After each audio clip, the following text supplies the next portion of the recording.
अस्सलाम वालेकुम फ्रेंड्स, कैसे हैं आप सब। आई होप आप सब खैरियत से होंगे।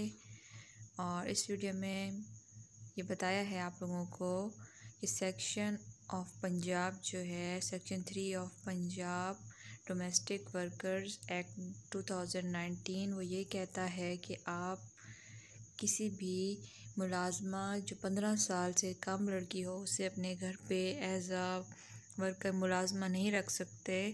15 साल से कम उम्र लड़की को आप अपने घर पे मेड नहीं रख सकते। ये जो सेक्शन है इसके तहत सज़ा मिलती है उन लोगों को जो 15 साल से कम उम्र बच्चियों को अपने घर नौकरानियों के तौर पे रख लेते हैं। फिर से दोहरा देती हूँ, सूबा पंजाब में 15 साल से कम उम्र बच्ची को मुलाजिम रखना जुर्म है। आई होप आप लोगों को इस वीडियो से एक इन्फॉर्मेशन मिली होगी और अपना बहुत ख्याल रखिएगा, दुआ में याद रखिएगा। टेक केयर, अल्लाह हाफिज़।